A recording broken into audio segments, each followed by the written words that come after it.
नमस्कार कोकणकर.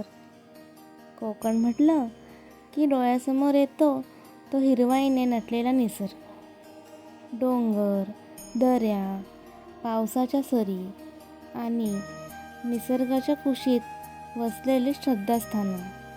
अशाच निसर्गरम्य वातावरणात रत्नागिरी जिल्ह्यातील संगमेश्वर तालुक्यात देवरुख परिसरातील पठारवाडी येथे वसलेले आहे श्री महादेव मंदिर.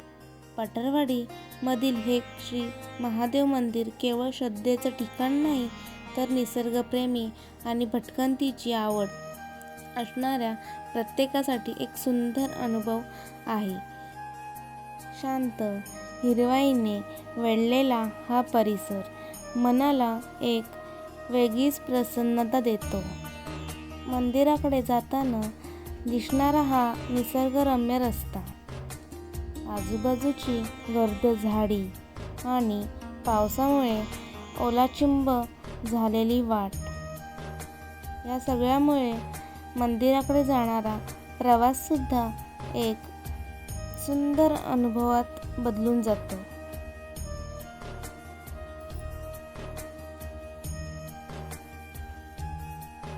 मंदिराच्या दिशेने पुढे जाताना आपल्याला चढणाऱ्या दगडी पायऱ्या दिसतात.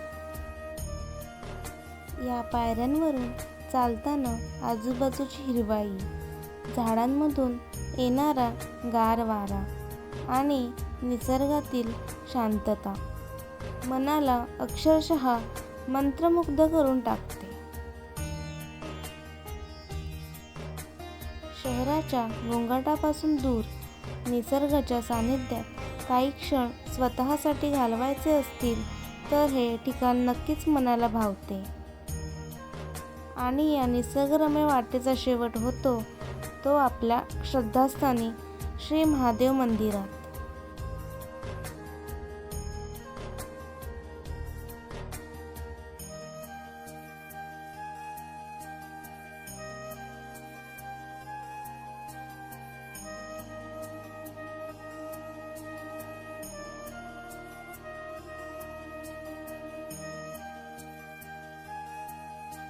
झाडांवरची हिरवाई, ओलसर मातीचा सुगंध, पायऱ्यांवरून वाहणारं पावसाचं पाणी आणि आजूबाजूची शांतता, हे दृश्य अनुभवताना असं वाटतं जणू आपण निसर्गाच्या आणि महादेवांच्या सानिध्यात आलो आहोत.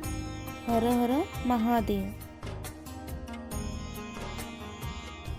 मंदिरात प्रवेश करतानाच वातावरणात जाणवतो तो भक्तीचा आणि शांततेचा सुंदर संगम.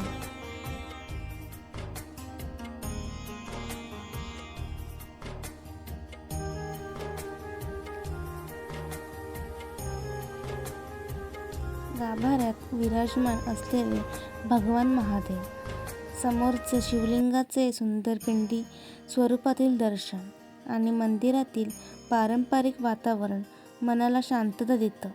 महादेवांच्या चरणी माथा टेकताना मनातील चिंता काही क्षणांसाठी बाजूला राहते. इथे येताना मात्र निसर्गाची आणि मंदिर परिसराची स्वच्छता जपणं ही आपली जबाबदारी आहे. कचरा न टाकता, शांतता राखून आणि या सुंदर परिसराचं पावित्र्य जपत आपण या ठिकाणाला भेट देऊया. जर तुम्हाला कोकणातील अशी सुंदर, शांत आणि निसर्गरम्य ठिकाणं पाहायला आवडत असतील तर आपल्या चॅनलला नक्की सबस्क्राईब करा. व्हिडिओ आवडला असेल तर लाईक करा आणि आपल्या मित्रमैत्रिणी आणि कुटुंबियांसोबत शेअर करा. आणि असंच सुंदर ठिकाणांच्या सफरीसाठी पुन्हा भेटूया एका नवीन व्हिडिओमध्ये. तोपर्यंत हर हर महादेव. जय शिवराय.